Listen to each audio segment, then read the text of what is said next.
All right, seems like we are all set for the World Football Day. I'm told it's a new day, so looks very interesting to see my guests tune in today to dive right into this conversation and to share a little bit of ideas and thoughts on their experience, how football can be used on a number of things. So before we dive right in really quick, yes, I got some presentation really quick to paint a picture of how we got here, to be honest. But first, I want to welcome everybody to World Football Day. My name is Peter from Global Youth Forum, and I will be your host for this particular session. So if you are joining us online or you are looking to share more about this conversation in future, remember to use our hashtags, hashtag football for the goals, hashtag football for peace, hashtag act now, and hashtag sports for SDGs. So let us dive right into it. Quick data and quick statistics. The world now is made up of 8.1 billion people everywhere. Like look at Africa, Asia, Europe, and across the continent. 1.8 billion people in the world.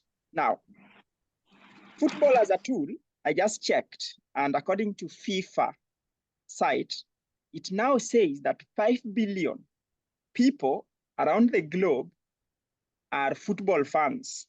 This is approximately 61.73% of the world put together. So in a way, we have football that is uniting an entire over half of the world. With me today, I got 3 guests. So I want to ask them to dive right in, tell us who they are, what they do, and probably the team they support and why they support that team. So who will go first?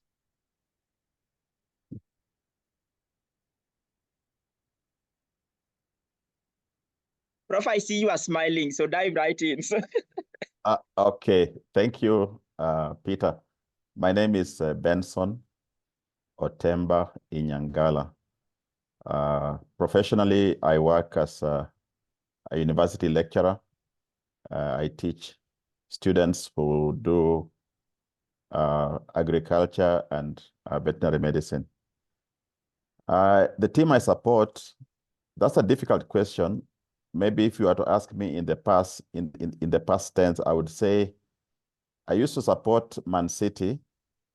And the reason why I supported Man City was because of Yaya Toure. I liked his style of football. And so I liked to follow Man City those days. The Man City of today is not so good. It's operating like a machine, a well-oiled machine, which crushes other teams. I don't like that. So as of now, let me say I don't have any particular team I support. I used to support Man City. Thank you, Peter. I will come back to that element of Man City and Yaya Toure, because like we just had a big issue with Man City and Arsenal. So I will come back to that. And then now let me bring the lady in the house. Lady, tell us who you are, what you do, and maybe the team you support. Okay. Good day, Peter. Thank you for having me. Okay, my name is Chinelo Enuobi Femia. I'm from Nigeria. Presently, I work with UIF as an interim finance officer. So talking about the team that I support, I would say that I support Chelsea. Why is because during my school days, there was a time they won one tournament that actually got me interested in the team. So, and also in my household, most of us are Chelsea fans. So I go with that. Thank you, Peter. I will come to Chelsea because I'm wearing a Chelsea, but I don't support Chelsea in any way. So Justin, tell us your team. Okay, thank you. My name is Justin Mokua. Currently, I serve as an interim Secretary General at Global Youth Forum. I support Manchester United, and I support Manchester United because of Sir Alex Ferguson. I fell in love on how he managed Manchester United from the year 2008. Even though I was young, I liked how he managed Manchester. From there, I started loving Manchester United. To this point, I'm a Manchester United fan. Okay, Man U. So I know it will be a disaster with me going out and not sharing my team. So I support Arsenal. I love the red shirt. I love the white shirt, and they looked really smart in that their dress code. So I used not to be attracted by their mode of play or anything, but their dress code, red, white, and white socks. I think that attracted me. And then that is the EPL. In Kenya, I know you guys will be smiling when you hear about Kogalo. Like, it is like the Kogalo one. When Kogalo meets Ingwe in Kenya, it's chaotic. It's now, Prof, maybe now you can tell us your team now, maybe in football, like let's say coming nationally, the Ingwes of this world and the Kogalos of this world. Or still you are stuck, you are not supporting any team. Again, I'm in the past. I used to support Ingwe when we had the likes of Dr. J.J. Masiga, you know. But then lately, Ingwe has been performing so badly. I don't like to be associated with it. So I'm not really a fan of Ingwe.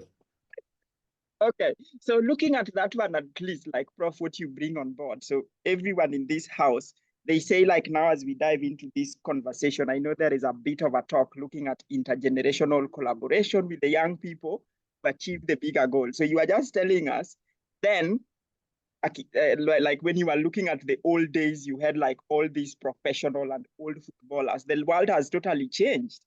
And the world of work, the world of SDGs have also changed. So I'm glad we are connecting those dots. And I'm just sure that conversation and you sharing that honestly, that you don't support these people currently, based on who was there then and who have evolved to be here now, it makes a bit of sense if you see what I mean. So there we go. Now you know my teams and you know what our guests are supporting out there and how we got onto this.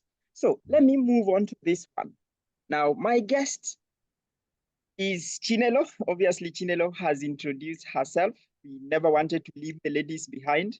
Asiani, haven't heard from him, probably the internet issues. And then I got Mr. Benson. And then one of my key players over here representing the other members who might have been left out, and that is Justin joining us today. So again, thank you, guests. Thank you for joining us. So now let us dive a little bit into a small history about these sustainable development goals and what is being looked at.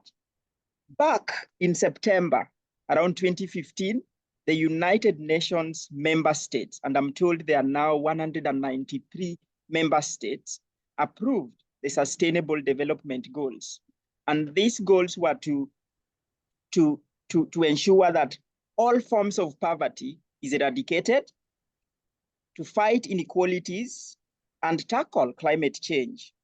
But as we speak now, or as we talk, probably a half of the world is being left behind. That is, say, 4.5 billion people are being left behind. And if you look at all that, if you look at that, the Secretary General says that only 12% of the sustainable development goals are on track. Yet, we have a sport that is able to bring over half the world together to accelerate or act for these SDGs. Now, as my guests for today, what do you think is happening in terms of, are people doing the right things? Are we just talking and not, like, in your own way, why do you think that the sustainable development goals, only 12 of them are on track? What are we doing right and what are we doing wrong that is keeping us where we are along the lines of the sustainable development goals? Let me start with Justin this time. Okay, thank you, Peter. It's quite unfortunate seeing only 12% out of the 100% of SDGs are on track. It's something which is difficult to discuss, but we have to discuss it. Looking at it, I can say the 12%, either we are focused more on some SDGs and left out other SDGs. Secondly, it's either the failure to achieve the 100% up to this point. It's either the SDGs were not smart, the goals were not smart goals, that's specific, measurable, achievable, realistic, and time-bound. However, looking at the United Nations, it has done various activities in order to promote the SDGs and achieve them by 2030. But looking at it, it's difficult to achieve all the SDGs by 2030. So maybe we have to define the goals into small chunks, which we can manage. We have to empower the local communities, because we can talk and talk and talk, but if we can't take actions, it will be nothing. So the United Nations, those in offices need to come into the local levels. Instead of talking, now let's put into action to see if we can achieve even 50% by 2030. Thank you. All right. Thank you so much, Justin, for that. Very, very, very, very enlightening, taking actions. Chinelo, what will your take be? What are we doing right? What are we missing? And what can we do to move those goals forward? Okay, thank you, Peter. Like Justin Lightfoot said, I think we have more of people that say more word than action doers, right? So, and it's a beautiful thing that out of the 17 SDG goals, is only 12% have been able to be achieved as are on track. And that's to tell you that we have a long way to go in achieving all these SDG. And starting from the grassroots, I think we don't really have change makers at the grassroots level. Many of people that champions SDG, different SDGs are out there for what will actually enter their pocket, not only actually tackling the main problem, right? So getting people that are passionate about all this and also doers of what they say will get a long way to make sure that we achieve all this by 2030. Thank you. Okay.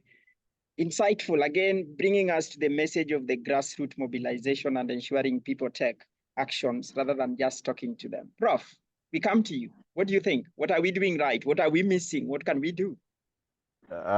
Personally, I am of the view that it's probably likely that the goals were very ambitious. And as the drafters of this sustainable development goals were going about their business, maybe they should have been more keen to look at what vehicles they would use to achieve the results that are desired. And of course, one of the ways to get traction is to involve the communities, creating awareness, ensuring that the people on these particular goals, they make them as personal as possible. And so I feel we may have lost some track somewhere along the line. But I also feel that there needed to be some very strong ambassadors to drive the various sustainable development goals. So for each goal, we needed a strong ambassador who would really drive the process. But I can say that all is not lost. We may not be where we should be, but in the remaining few years, a lot can be achieved. Thank you. All right. I'm tempted here, Prof, to add on to this one, adding on the vehicles that we were to use, the local action driving, the creating awareness, creating ambassadors. Just last year, we were half mark to the goals, like 50%. And the argument was most of the matches are always won or scored in the second half. I don't know how true that is, but we will define. So we've been playing for like a whole 45 minutes or 50 minutes, but we are only like at 12%. And just like, again, coming back to both of you where you say, hope all is not lost. We can still do it and we can still make it happen. Like now, how we do it is now what will matter. So I know Basiani is just joining us. Basiani, feel free to unmute. And when we see your photo turn on, we can bring you into the conversation. We're just diving right in and just getting started. So now let us get to the second part of this conversation. Now, you look at what is happening. For example, now we have the United Nations with a number of days within the calendar. For example, just up here, you see International Day of Sports for Development and Peace, that is of 6th of April. And then you see International Youth Day. And then now you see, now we have World Football Day. You have International Environmental Day, and you can name all these days within the United Nations calendar, probably linking that to what Prof said in terms of the ambassadors and pushing this agenda and creating awareness. Now, you where you sit, what does these calendars or these calendar days mean to you, and how can they be used to accelerate or push the agenda towards the attainment of the Sustainable Development Goals? So on this one, you can just choose a day on the calendar and then tell us, how can this specific day be actually used to inspire hope and drive actions for the Sustainable Development Goal? This time, can we start with Chinelo? Okay, thank you, Peter. I will go by International Youth Day, okay? Which is, can you hear me? Yeah. Okay, thank you, Peter. I will go by International Youth Day, which is celebrated on August 12th. So, like in Africa, I know that large amount of youth are unemployed. So if we can actually use that calendar of Youth Development Day to gather youth together, let them know how to go about acquiring skills that are employable skills, transferable skills that will help them to achieve economic growth and decent work. It will go a long way to achieve that sustainable development goal of decent work and economic growth, whereby aside from graduating from school, they acquire skills that will help them to earn a living outside school. Because a lot of us, the youth, are graduates with certificates, but many are unemployable. So going forward to accelerate the skills whereby they can earn skill, they'll learn skill that will help them to earn a living on that day of youth development goal. Championing that cause of youth development will go a long way in that aspect. Thank you. Okay, so Chinelo is picking International Youth Day being the 12th of August. And I know we did something last year. So Chinelo is saying, use this day to prepare more young people for employment. Prof, now you are in the educational sector, and I know we've known each other for now over 12 years. I was in your class listening, taking notes, and doing all this. What's your favorite day on the UN calendar, and how can that day be used to push probably the educational SDG or any SDG that you are passionate about? I would pick on the World Foot Day, the World Football Day, which is celebrated on May 25th. And why do I pick on this one? It's because of the power of football in being an equalizer.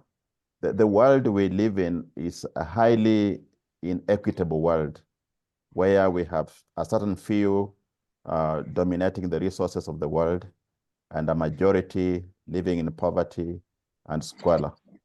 I'm of the view that if we were to focus more on football, nurturing talent, it will give opportunity even for those from marginalized communities to get onto the discussion table where everybody else is. And I would say that football is a great equalizer. It gives opportunity to all people without any discrimination. Of course, for that to be effective, the football administration must be done well so that there's no corruption. We have proper structures of governance. We have the referees, we have the football teams, the management, everybody doing their bit according to high levels of integrity. If that is achieved, it would really help bring about equality in the world, and it will help wipe out the poverty that is so massive around the world. Thank you. Right. Interesting. You brought up, you hit around really key elements, having picked your day. Now, you are passionate about poverty eradication, and your day is World Football Day. And then you mention things on corruption and having proper administration to ensure structures meet the needs of these people who are being served in the community. Very insightful. And to be honest, I will always still say anywhere I go, I'm always a proud student of yours. So I'm glad you managed to join us today and listen in and share your thoughts.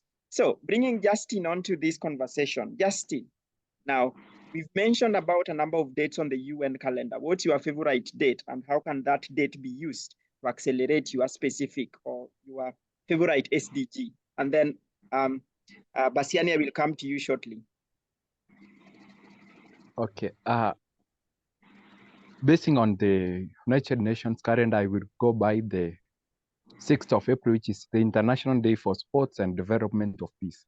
I like this day because we cannot have SDGs achieved without peace. So we have to have an environment that promotes sports. So looking at the International Day for Sports and Peace Development, this is a great day. You can bring across all diverse people from different backgrounds to advocate for these SDGs. Through the International Day for Sports, you can able to achieve partnerships because you need partners. And these partners will help you on how to achieve the SDGs by 2030. Looking again on the decent work and economic growth, through the International Day for Sports and Peace Development, you are able to promote work. That's because sports promotes jobs, opportunities. The youth like sports, and through sports, the youth will be empowered to have an income, and through an income, we are able to eradicate poverty and have zero hunger. Thank you. Thank you so much, Justin. You also highlight really insightful points there. Now we have, I don't know if Basiani, you can hear me. I see other members joining us as well. If you do have questions, please do put them on the chat and we'll get back to you. So Basiani, did you want to jump on and tell us who you are, where you are joining us from, and probably your favorite SDG? Yes, I can, but I will speak in French because I want Asian to understand what I'm gonna say. Yeah, okay. If this is not a problem for you. Yeah, okay. But Basiani, okay. if you are good with English, please go ahead with English, and then you can do French as well. I'm sorry, I don't have good English. Go for French. I prefer to speak French. Okay. I say hi to everybody. And my name is Basiani Louis Robert, official member of Football for the Goals.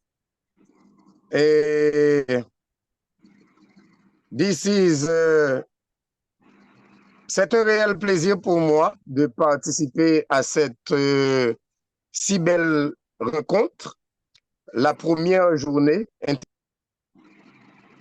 Right. Internet seems to be very bad over there, but I know he might join a little bit later. So if we catch up with Basiani, we might need a translator to help us out. But as we dive more into the conversation now let us get into like this day, specifically the day we are calling World Football Day. And I know this is the first ever football day in the world because the resolution was just passed on 7th of May this month, and this is very new. So now for this particular one, I want us to narrow down and probably think around how can football specifically be used to accelerate actions for the sustainable development goals. So for this one, I'll definitely want to hear from you all.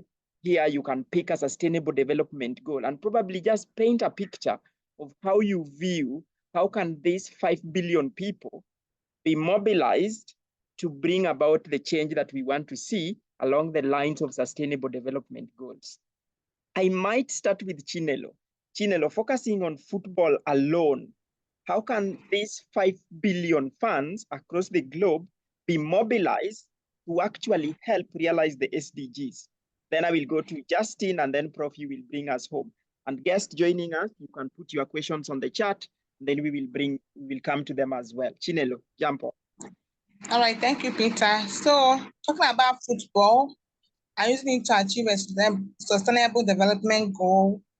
I'll go for goal number 3, which is growth and something around growth and well-being, right? So football, if football can be inculcated in school curriculum, mobilizing youth all over the world to practice football as a game, because most time in school, they don't really support football. But if that is being inculcated as a compulsory course in academic, it will get a long way to mobilize young people from the scratch.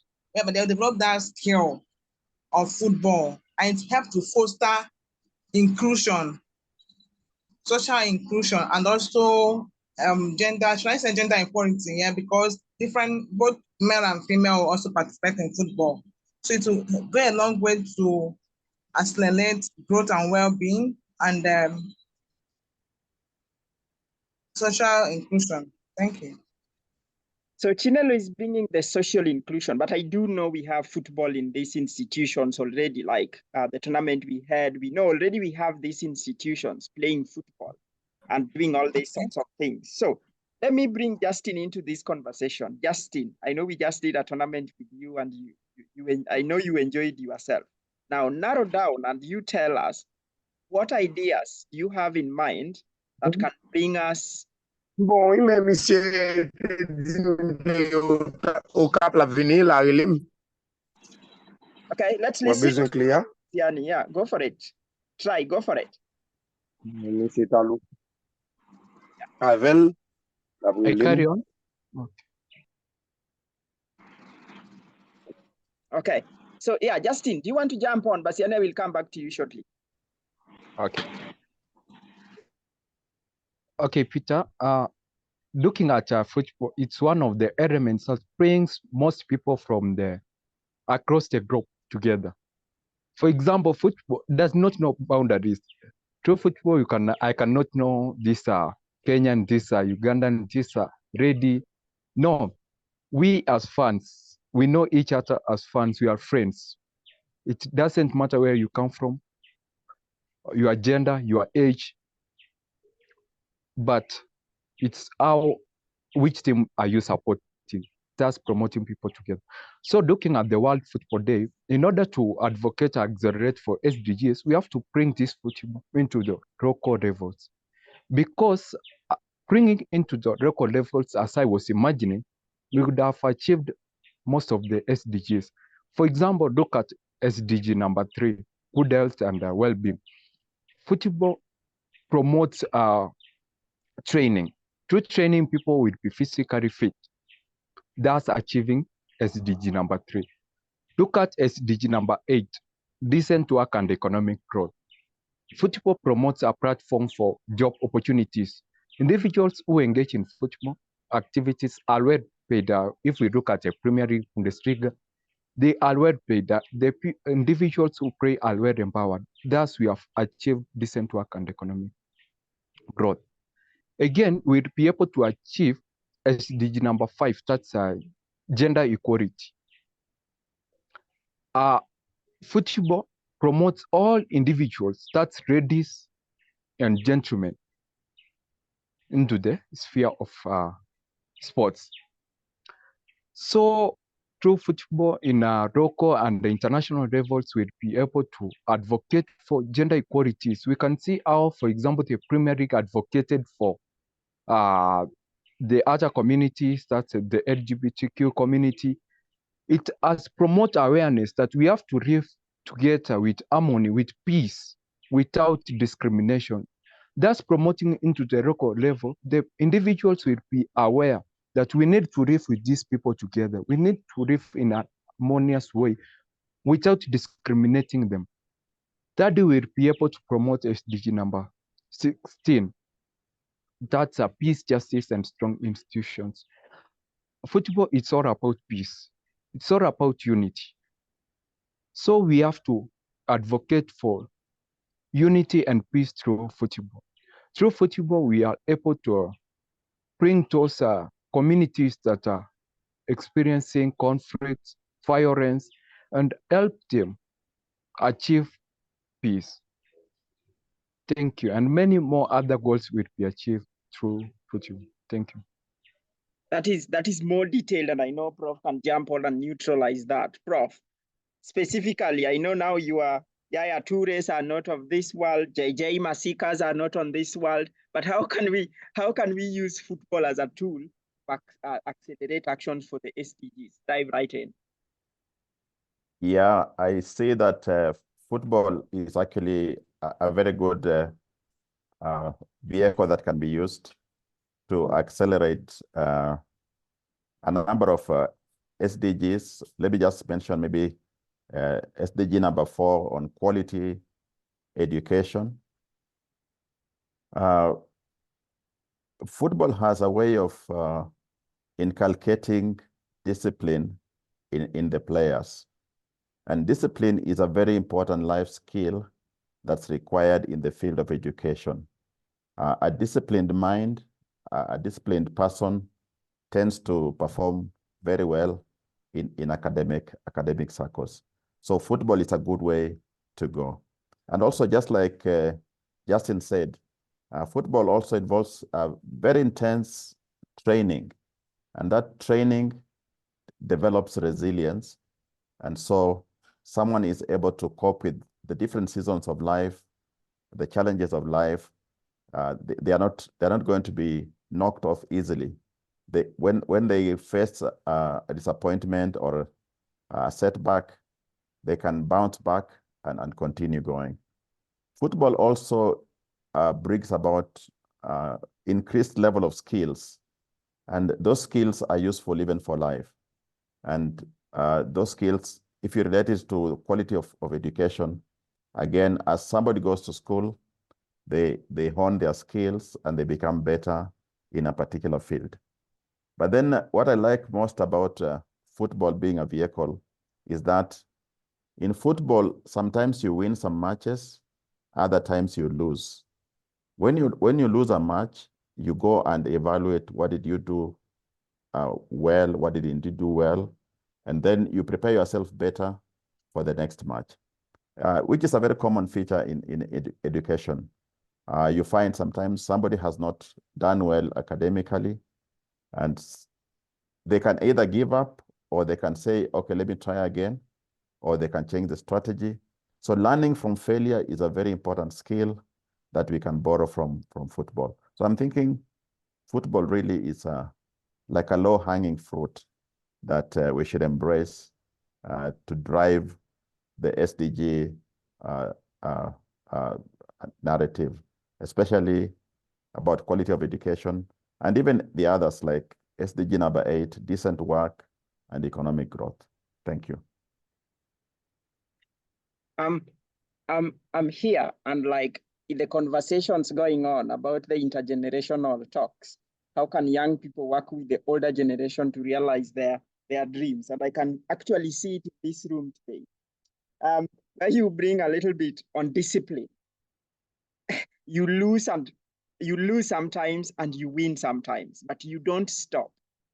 And football prepares you for that, actually. Like if you go in the field and you lose and you stop, the more you will be beaten.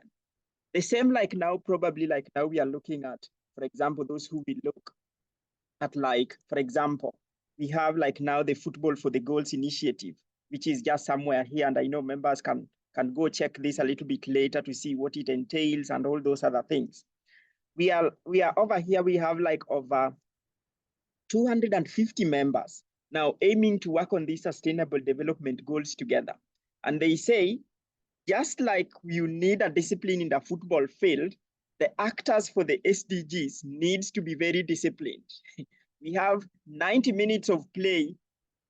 And if we just keep wasting time talking and doing all these things like the talk we are doing here, and after this we don't go and play the ball, we will not achieve them, if you see what I mean. So we can have all this, but at the end of the day, it is the player with the ball that will manage to score the goal. And it is that person at the grassroots level doing all these things that will be able to accelerate the actions for the sustainable development goals and inspire change.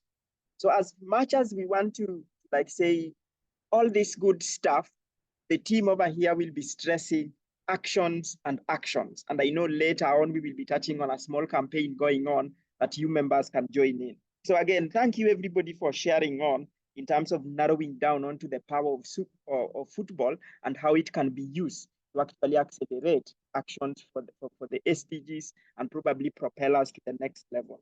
Now, I think Basiani here is now where we'll start with you. I know you come from an organization that is a member of Football for the Goals. Now, you can choose to speak either in French or in English, but tell us, what is your organization doing through football to accelerate the sustainable development goals? For this one, I might give each member, like, say, 2.5 minutes to just share with us. So let me start with Basiani, and I know Geoffrey is also there. I might loop you into this conversation with what you are doing with Taisa ladies. So Basiani, jump on. Is my microphone on? Yeah, we can hear I you. don't know.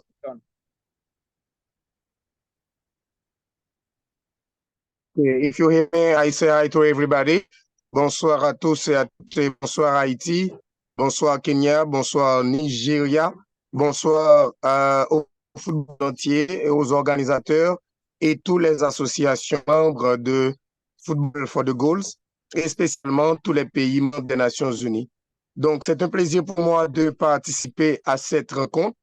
Fait que mon pays est francophone et créolophone, donc je parle français afin d'aider les autres à me comprendre.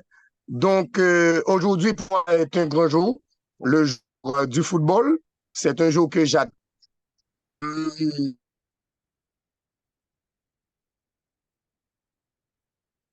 All right.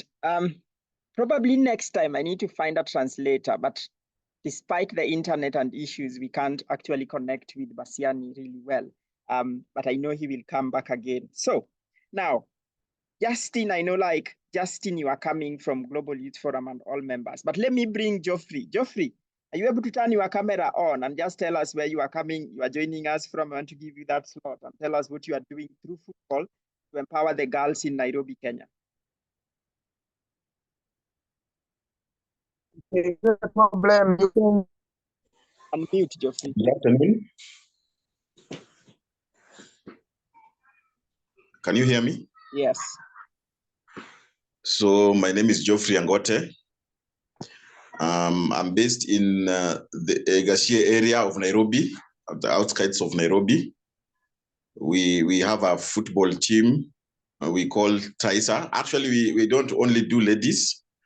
We also have boys from under 7, under 9, under 11, under 13, under 15, under 17, and then the senior. And then we also have girls. So basically what we do is, because Gashie is basically a low-income area, generally speaking, and so you find that most of the people there are quite a number of vices that affect children growing up in the area. And so we just started the team to just try to encourage some of them from those families where low-income families to give them something to focus on. Football is a good way of taking focus of the young people away from the vices of society. I think that is one area that football does it very easily, because it is the most followed sport in the world. So it easily captures the minds and the hearts of the young people. And so basically what we are doing is that's why we have all the age groups whereby we train on a daily basis. That means after school they come for training over the weekends. It means whatever they would be doing wrong, there will be no time for them to go there and to do the wrong things in the society. And so basically, I think for me, that's why for us we concentrate strongly on SDG 4, quality education, because what we realize in low-income areas, most people don't get quality education. Even the ones who get education, it's not quality education. And so for us, we feel like through the football, we are able to influence.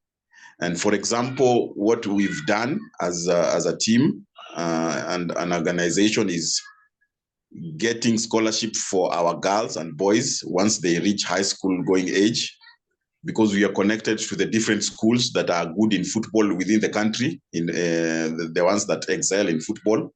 So what we do is we connect our students, our players.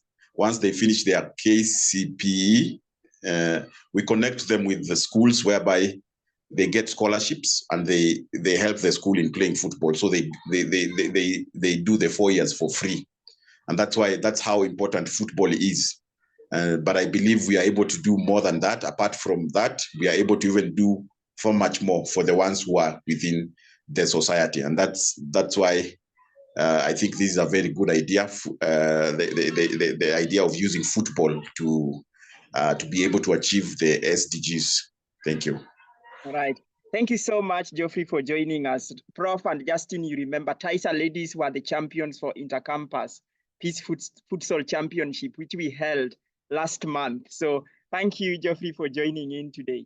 So for this one, I want to give Justin a chance to go on this one. Justin, I know you come from Global Youth Forum. You know what people do there. What do you do under football to help accelerate actions for the SDGs?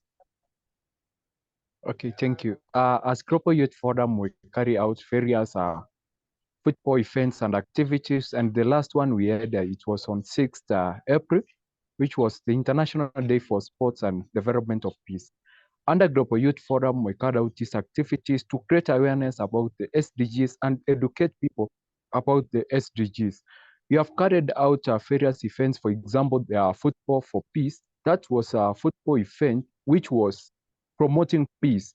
In Kenya, that's during the 2017 general elections, and it was towards empowering these communities and advocating for peace and helping them understand the importance of peace rather than violence and conflict. Also, in August, we carry out the International Youth Day. That's 12th August.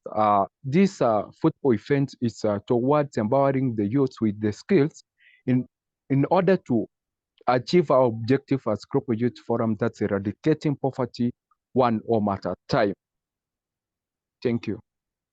All right. Maybe to loop in Chinelo or either Prof, what did Justin miss that in relation to what we do under football that helps us achieve actually that particular objective? Prof, did you want to jump on? Because I know you spent a whole day with us in last rainy and last space where we had chaos and it was all fun.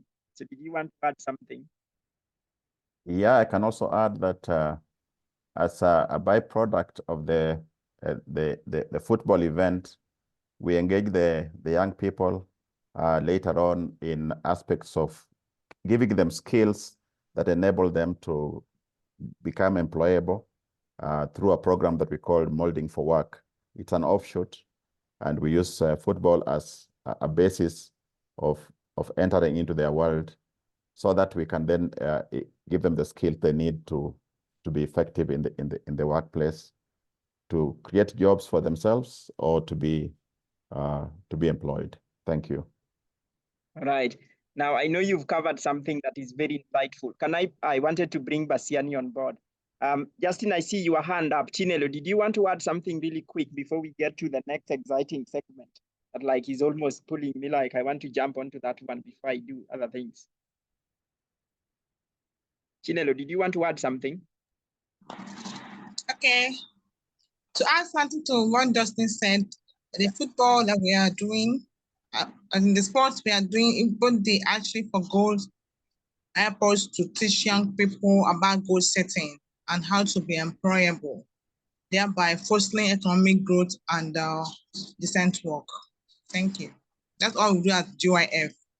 Okay, so that covers preparing young people for them to get jobs and helping them also secure, create their own jobs. And I'm glad Geoffrey is here being part of that. And we just did a training the other day.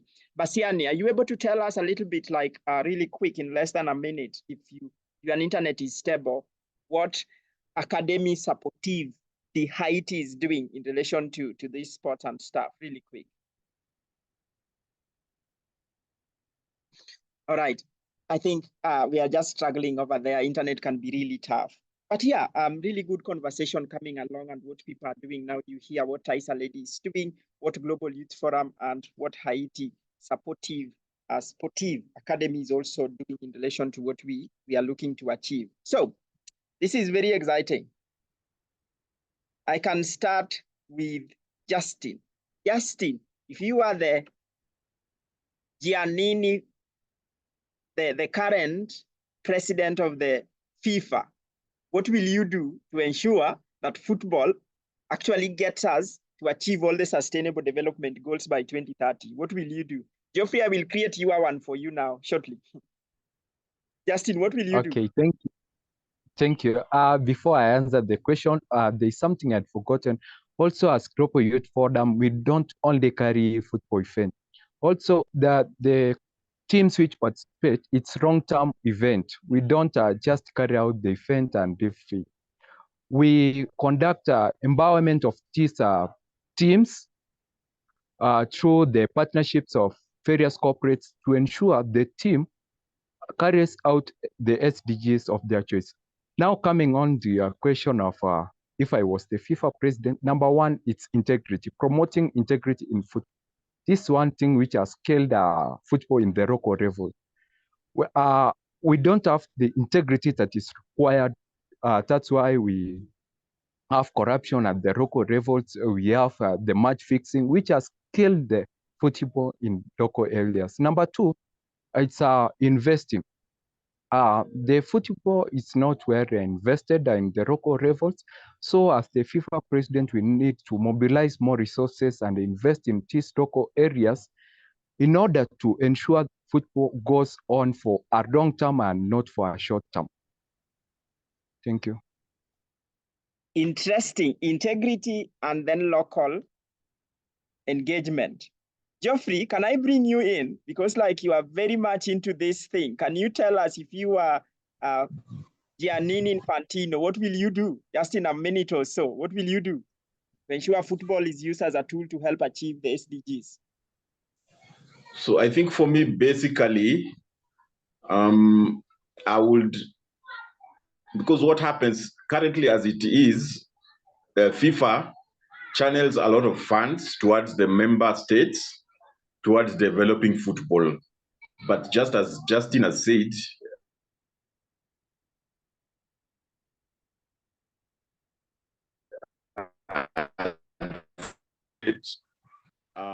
they go into people's pockets. So for me, if I would be the FIFA president, because I will say they channel a lot of funds for grassroots football, I would change how we do things in terms of channeling those funds, and I would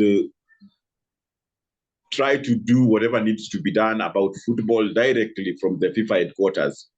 Because like in Kenya, a lot of money is normally channeled towards, for example, developing girls football, towards developing ladies, boys, young people's football, but it never reaches where it's supposed to reach. It goes to people's pockets. So I would look for a way to try to do it directly by doing directly from the headquarters. That is the thing I would do. I think that is fun, and I will be smiling all the way if I see Taisa Lady receive direct funds from it's called Switzerland to actually do things on the ground. Really nice. Chinelo, you are now the AU chairperson. What will you do to ensure that Africa or like football is used as a tool to achieve the SDGs? Tell us. Thank you. If I'm to be the AU chairperson of Africa, I'll use football to foster peaceful coexistence, whereby I'll make sure that the institutions that sit to football, like CAF, and the AFCON, is mobilized at grassroots, whereby people from as little as primary school are being mobilized to practice football at their local level. In so doing, they will develop the skills that will enable them to become useful in life, especially life skills, okay, life and soft skills. So that I'll make sure that football is inculcated at local level. Then two is used to foster economic development and decent work, then as well as peaceful coexistence. Because football is a tool for unity. Like in my country where we have diverse ethnicity, once there's football match, everybody forgets his or her ethnicity. All focus will be for the goal, for us to become winners. So it's in so doing, it helps to fight should I say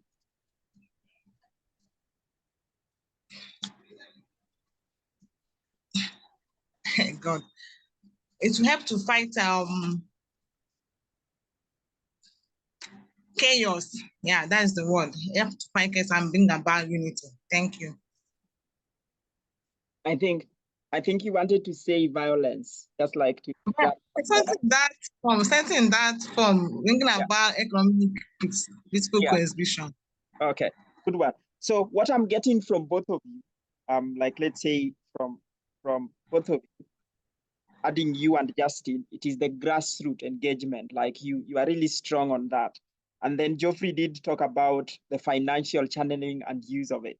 Prof, I want you to bring us home on this one because you are in the academics and you look at the International Labour Organization with the sports, the youth and employment and all over the world. We just promoted you to be the general director for the International Labour Organization. So what will you do if you are Gilbert F. Hugbo? What will you do? Yeah, what I would do is to just impress upon the players that we need to have a peaceful engagement, just like in the workplace. Sometimes you get the workers are demanding certain rights, and the employer is saying they cannot afford it. Sometimes it can become violent, but we need to have a peaceful engagement where we can sit around the table and thrash out issues. So using sport as a vehicle, we know that even within that space, there's room for people to engage. But I also think that football is a good example in the sense that within a football match, we have different players who play in different positions. For the team to win, each person must play their part. For example, you cannot expect the goalkeeper to be the one scoring goals. The strikers are the ones to score goals. The striker cannot score goals unless they receive the pass from the midfielders. So we need to engage each person to play their role, and then together we will then achieve the development goals that have been set by the United Nations. Thank you. I'm digesting that behind the scene before I turn my camera on, but I echo the point of we cannot all score goals. The striker needs to score the goal. The goalkeeper needs to wait for the goal at the goal. The defenders needs to defend at the back. So if everybody knows their role, and this comes down to, again, the SDGs, what organizations do we have? What role are they playing? Are they playing that role properly? And are we able to measure what we are doing how we are doing in terms of that? So if everybody knows their role, and then you add on to the integrity and all these transparency and accountability issues, then we are more likely to achieve the SDGs. I know I wanted to ask, anyone is free to jump on this one. We will overlap with 5 minutes. This is open, but the first person who grabs it, happy to do it. So I know I heard it for Basiani. If you are the UN Secretary General, you can have 30 seconds to tell us. You are the UN Secretary General. What will you do to ensure that the Football for the Goals initiative and linking them to the United Nations days, in the ones we've spoke about, can be used to accelerate the SDGs? What one thing will you do? Can we start with Geoffrey? Geoffrey, you are the UN Secretary General. What will you do? Unmute. As the UN Secretary General, because of the influence that I would be wielding, I would engage with all the member states to try and have football structures established from the grassroots for the young people. And I would specifically concentrate on primary schools. Of course, that is already happening in Europe. Them, they do their thing from very young ages. I would try to use through the different governments to make sure that they, whether it is through the laws that they pass, through the budgets, through the everything that happens via government, I would try to institutionalize the development of football in the member state countries. And I think that is a very wide area, but I think there is a way you can institutionalize everything in terms of football. The same way we have, for example, so the so-called free primary education.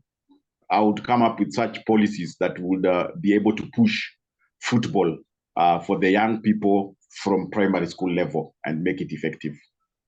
Thank you so much. Justin, what will you do in 15 seconds if you are the UN Secretary General? And then Chinelo, and then Prof, you conclude on that one. Okay, Chinelo, do you want to carry on? I can't hear Justin. Okay, thank you. I'll add to what Geoffrey has said. It's all about grassroots mobilization fund for young people, and also institutionalizing football at different level. Thank you. Right. Prof, you want to jump on? Yeah, Okay, I want to add to what, sorry, I just want to support what Geoffrey said about focusing on the young people. But for me, I would go further and zero in on the informal settlements, because there's a lot of talent that lies in the informal settlements that is normally overlooked. Thank you. All right. I don't know what I would do if I was the Secretary General, but I'm still figuring out on that one. I might come back to that a little bit later. But now, if you were to bring us home and say, what's your message to the world during this World Football Day, being the first one, and now I know many more are looking to come. We can each spend 15 seconds, your straight message to the world, the fans, the football people, anybody in the sports sector in relation to the World Football Day. What will your message look like? Chinelo, jump on. Okay, I would say that football should be encouraged at all levels because as a tool for economic development and social inclusion. Thank you. So we should encourage football at all levels in all that we do. All right. Geoffrey, what will you do?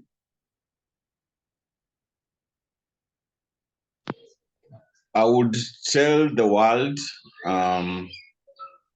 because for many people, for many young people, football is, we can claim football is life.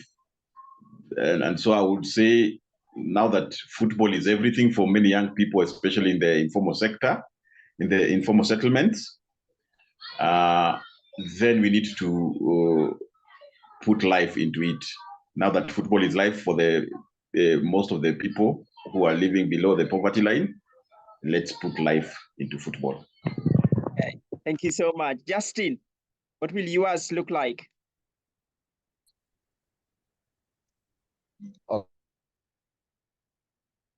Greatest instrument in advocating. I know I can't hear Justin. Hello. His network is bad. So Justin, carry on. If I can hear you, we got 1 more minute.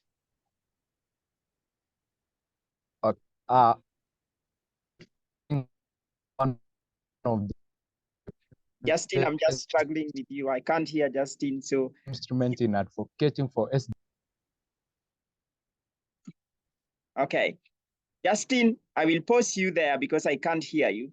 But to all of you who have joined us, to all of you guests, I know this is just a start of a conversations that will go on and on.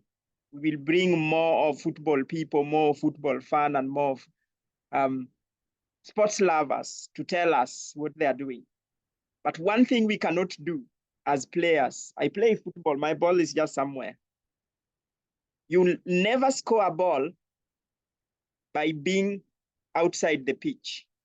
You have to be in the pitch, and you have to get hold of that ball and pass it on to another person.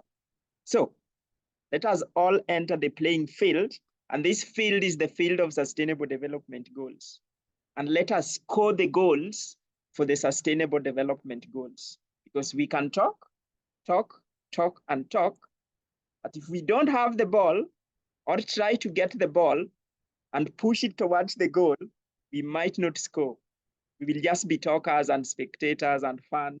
But the person who has got the decision is the person with the ball. And we got the ball as the people, the local people, the people at the grassroots, the educationists, the teachers, the lecturers, the youth, and everybody. We got it.